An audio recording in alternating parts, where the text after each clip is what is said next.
Buenas, me llamo Navarrete Altamirano Miguel Adrián y hoy voy a hablar un poco sobre las ideas políticas en América Latina de Patricia Funes, específicamente el capítulo llamado Soberanías y Emancipación. Como introducción al libro en general, la autora menciona las dificultades que se presentan al tener que describir en su totalidad las ideas políticas de Latinoamérica, por lo que invita al lector a reconstruir y analizar las ideas políticas dominantes del siglo XIX y XX. Sin embargo, en este capítulo en particular se mencionan las ideas que surgieron a finales del siglo XVIII y cómo éstas, a través de diversos factores que ocurrieron en la época, ayudaron a consolidar los ideales por los que se erigían las revoluciones de independencia. Aunque enfatizando el caso en México, también menciona ligeramente cómo fue la situación en las demás colonias españolas. El carácter de las revoluciones de la independencia y las ideas que las inspiraron es un objeto privilegiado de estudio para diversos historiógrafos, tanto liberadores como conservadores, nacionalistas y revisionistas. En sus extremos se interpreta por una parte los nacidos por la pasión nacionalista y los que ocurrieron a finales del siglo XIX, que sostenían que la independencia era una fatalidad teleológica desde su primer gesto, hasta llegar a las interpretaciones que la adjudican a una lenta y evolutiva disolución del orden colonial, ya sea a través de las ideas y contradicciones de las propias metrópolis, o incluso llegando a sustraer o restar el carácter revolucionario y anticolonial de los autores e ideas. Un complejo conjunto de situaciones ocasionaron que se precipitara la disolución del orden colonial, principalmente por la doble revolución burguesa que ayudó a la discusión y superación del antiguo régimen, y una ruptura del pacto colonial que llevó a la independencia política de las metrópolis europeas, llevando conceptos como la soberanía, igualdad y libertad hacia el mundo colonial, donde el mestizaje y la culturación habían creado una sociedad con una nueva y peculiar concepción de la vida, como señaló tempranamente José Luis Romero. Por ejemplo, en el primer proceso independentista en la colonia de Saint-Domingue, el principio de libertad, igualdad y fraternidad sonaba muy distinto en ambos lados del Atlántico. Para los esclavos negros de la colonia más próspera de Francia, el concepto de libertad remitía hacia la situación esclavista que padecían, y en 1804, la independencia de Haití ponía en manifiesto las tensiones y distancias existentes entre las colonias y sus respectivas metrópolis europeas, ocasionando un doble efecto. Por un lado se esparció un gran miedo, tanto entre peninsulares como en criollos, por eventuales revueltas de esclavos, que de hecho ocurrieron en Nueva Granada. Y por otra parte, Haití prestó ayuda estratégica e imprescindible durante un momento crítico en la guerra antipeninsular de parte de Simón Bolívar en 1816. Hacia finales del siglo XVIII, en las colonias españolas, la frase Nuestra América fue un primer perímetro que representa un tipo de subalternos, los criollos. Las cuestiones sobre lo que incluye o excluye las diferentes nominaciones usadas para referirse a esta continentalidad son el resultado de una nueva dimensión del pensar tanto social como político. Esta frase se plantea en la proclama del Coro de 1806 por Francisco de Miranda, precursor de la independencia, a modo de ruptura respecto a la dominación española para marcar una si bien precaria pero efectiva frontera de las colonias con la llamada Madre Patria. La palabra americano remitía a pertenencias tanto territoriales como simbólicas, en los que se superponían las identidades locales y más frecuentemente una continentalidad surgida al calor de la ruptura colonial, muchas veces referida como nación americana. Sin embargo, también significaba otorgar iguales derechos y privilegios de los peninsulares a los criollos, especialmente después de la crisis de autoridad que hubo en la metrópoli europea por invasión napoleónica en 1808. Por esto, la nación americana era parte del nuevo lenguaje revolucionario, ya que lesionaba el centro de la estructura social de las colonias, la división de castas, el tributo, las gabelas y especialmente a la tierra. Este americanismo, en ese entonces, estaba cargado fuertemente de contenidos políticos. Por ejemplo, en ocasiones la palabra americanos podría sustituirse por patriotas, republicanos o incluso ciudadanos, por lo que no fue casualidad que la denominación apareciera en la proclama de gobierno de la República de Pernambuco en 1817 y no en la proclamación del Imperio de Brasil el 1 de agosto de 1822. Aunque Toussaint Louverture, Miguel Hidalgo, José María Morelos y José Gervasio de Artigas intentaron abarcar el máximo posible de la profundidad social que tenía la interpelación, el arco antipeninsular criollo se refería sobre todo a blancos, propietarios o hispanos. Uno de los problemas más difíciles que se tuvo que tratar tras la ruptura con España fue la cuestión indígena, no solo en las declaraciones de independencia, sino también en el movimiento previo de diferenciación entre criollos, peninsulares, godos o gachupines, por lo que se optó en tener en cuenta el ambiente americano. Por ejemplo, el nacionalismo criollo en México tenía notas que hacían exaltación algo mítica del pasado azteca, la denigración de la conquista y la devoción por la Virgen de Guadalupe, por lo que, Aunque de manera simbólica, el indio estaba incluido en el relato de los orígenes de la nacionalidad mexicana. Además de la oposición a España, otro hecho que ayudó a respaldar esta autoafirmación fue el pensamiento ilustrado en México, que salió con los análisis de los viajeros científicos de la segunda mitad del siglo XVIII.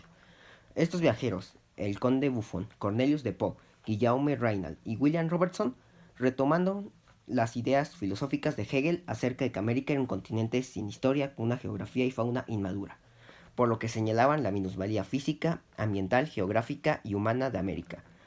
Las refutaciones que existieron sobre estas afirmaciones ayudaron a reforzar la identidad criolla hispanoamericana, junto con la necesaria reivindicación de lo indígena, al menos su glorioso pasado, como se señaló tempranamente por David Branding.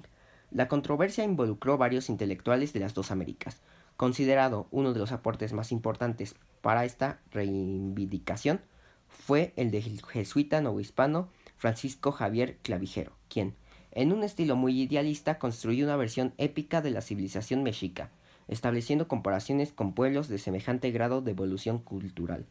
Sin embargo, este relato finaliza con la caída de Tenochtitlan, sustrayendo de su análisis el proceso de la conquista. Empero, era distinta la situación de los españoles americanos en el área andina. En el virreinato del Perú sobrevivía una clase de caciques y nobleza india activa en las comunidades, que obstruían el liderazgo político del bajo clero. Esto se expresó en los levantamientos andinos que tuvieron lugar a finales del siglo XVIII.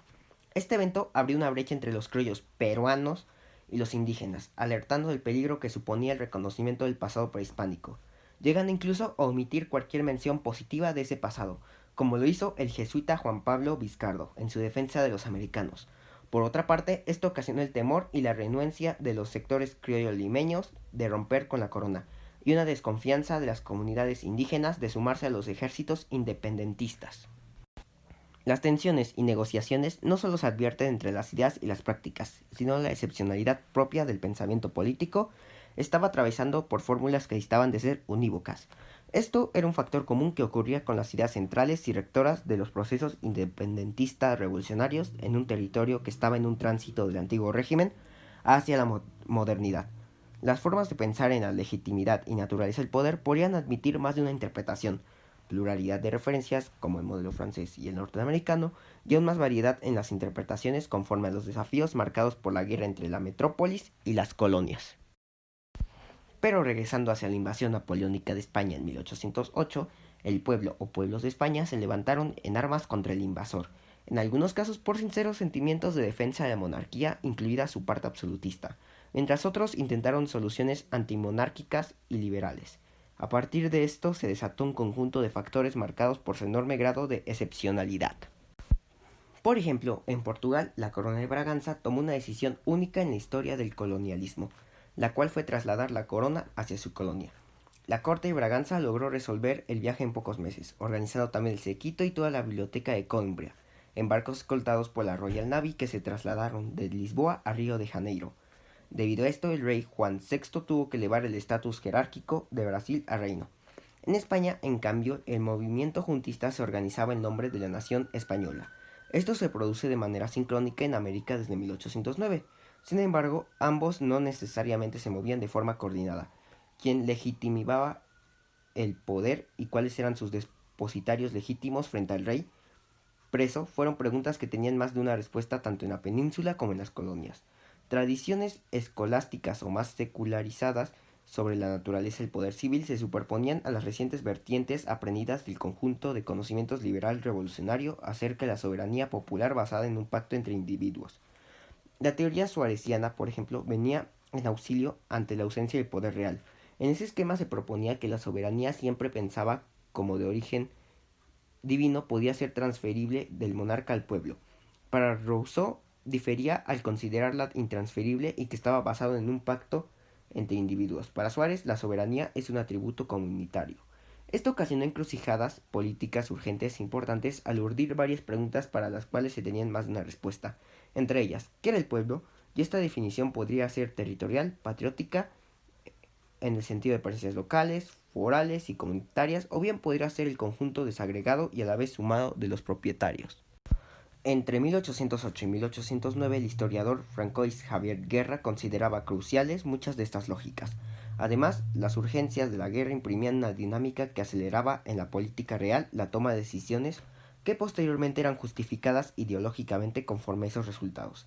En cualquier caso, la idea de depositar la soberanía del monarca en los pueblos resultaba más bien provisional y precaria. Las argumentaciones jurídico-políticas llegaron a revisar la relación entre el rey y sus súbditos, desde el pacto de sujeción fundante de la monarquía. El problema que se suscitaba era la ausencia de las colonias en este pacto fundacional. Este problema se logró transformar en oportunidad para las élites criollas revolucionarias que revisaron en su totalidad los atributos del lazo colonial. Esta relación entre las ideas suarecianas y los naturalistas, enciclopedistas e ilustradas han dado pie a considerarlos como el caudal del pensamiento más afín a las particularidades del liberalismo español.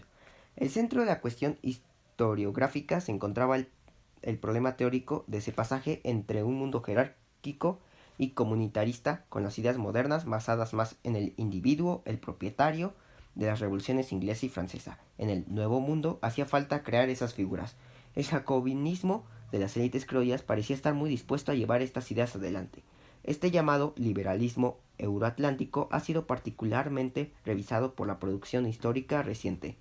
El tema central de este atañe a las especificaciones del pensamiento de emancipación que no parecía resolverse en el esquema tradicional moderno. La crisis de la monarquía, una invasión extranjera de carácter revolucionario y la ruptura del lazo colonial es una muestra contundente.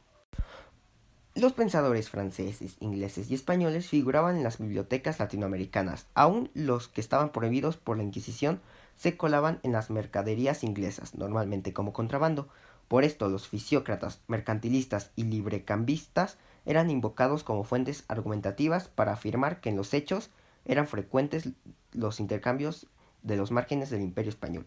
Por otra parte, el movimiento Insurrección-Lealtad hacia la corona parece guardar relación con el mayor o menor peso de la historia del aparato colonial en el espacio americano.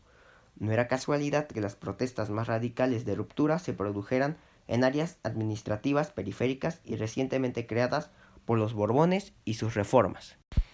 El 22 de mayo de 1810 en Buenos Aires se enfrentaron dos posiciones. Por un lado estaban los partidarios del virrey, quienes se pronunciaron con una representación de todas las ciudades del virreinato, y por otro los sectores jacobinos defendieron el derecho del Cabildo de Buenos Aires, por la idea de pueblo como un conjunto más abstracto de individuos, apareciendo la Junta, que fungía como una cúpula de la sociedad del antiguo régimen a la que se le atribuye el derecho de llevar a cabo el proceso de modernización política, conjugando en este pensamiento tanto el absolutismo ilustrado como los revolucionarios franceses. Llegaron a estas fórmulas a profundizar en ocasiones como una reacción a las políticas trazadas en la metrópoli con el objetivo de compensar el vacío de poder. La propaganda político-insurgente estaba floreciendo a lo largo y ancho de la región con sus pedagogías militares que difundían los contenidos del nuevo credo político, enfatizando en los significados de la república, con el propósito de amortiguar los reparos o los temores sobre esta forma de gobierno, frente a la fórmula más conocida que es la monarquía institucional. Lo hicieron apelando a dispositivos de instrucción popular como los catecismos patrióticos, es decir, panfletos cortos, armados en un formato de preguntas y respuestas, inequívocamente católico en sus formas y contenidos, explicando los cuatro centros del pensamiento político: la crítica a la monarquía absoluta, la autonomía de las colonias, la soberanía popular y los principios contractuales indivisibles que la fundamentan, estableciendo también los derechos del hombre, los cuales están fundados en el goce de la libertad, seguridad, propiedad e igualdad de derechos ante la ley, formada por la expresión libre y solemne de la voluntad general. Sin embargo, las ideas políticas se volvieron menos doctrinarias cuando la guerra a muerte impuso sus crudas lógicas en el paisaje sombrío de las derrotas militares, tanto contra realistas como entre facciones internas. Parte de los obstáculos y desafíos que hubo tras la declaración de la independencia de diversas regiones era detener los conflictos internos que expresaban las contradicciones y los poderes de caudillos regionales que la misma guerra había movilizado, sumado a la desaparición del aparato administrativo colonial. Estos problemas marcaron un giro ideológico hacia posiciones de mayor prudencia a la hora de discutir acerca de las cartas constitucionales. La preocupación por la excesiva democracia, el freno de las mayorías, la centralización política, incluso la necesidad de liderazgos personalistas fuertes o cuerpos colegiados vitalicios, aparecieron estar más acorde con la moral del pueblo y el estado de civilización de las sociedades latinoamericanas. Debido a las situaciones anteriormente descritas, se proporcionó y o implementó un raciocinio práctico para suspender el encanto de las bellezas ideales, refiriéndose a que consideraba que el federalismo, que se encontraba entonces en tela de juicio, basado en el modelo estadounidense de la década de 1810, existía en una estrecha relación con el republicanismo y el liberalismo, que aparecía entre sus más fervientes defensores y estudiosos de entonces un problema bajo el imperativo de la defensa, tanto de la independencia como de la república misma, al cual el federalismo parecía amenazar. Por esto el fray Servando Teresa de Mier sentenciaba que la dinámica unidad-disgregación acaecería si se optaba únicamente por una solución federalista extrema, ya que Mier consideraba que la república y la independencia requería a su juicio unidad y fortaleza para evitar caer en lo que llamó el abismo de archipiélagos discordes, refiriéndose a la formación que tuvo la nación de Brasil. Como señaló Octavio Vianney, en perspectiva histórica hace que se vea el país como un archipiélago que se forma y transforma a lo largo del tiempo por sus diversidades sociales, políticas, económicas y culturales. Como se puede observar, el proceso por el cual se llevaron a cabo las ideas que fundamentaron el movimiento de la independencia fue por una serie de procesos que no solo ocurrieron en ese entonces colonia de Nueva España, como puede ser la invasión napoleónica y como esta tuvo como consecuencia un ligero descontrol del poder que, alimentados por esos autores, fueron cimentando la idea e identidad criolla de la colonia, para buscar esta ruptura con la colonia, y también muestra que si bien hay sucesos que llegaron a afectar de una forma similar en las demás colonias, estos no reaccionaron de la misma manera por un pequeño factor distinto que ocurrió, y también como había pequeños cambios entre las ideologías de las diversas luchas.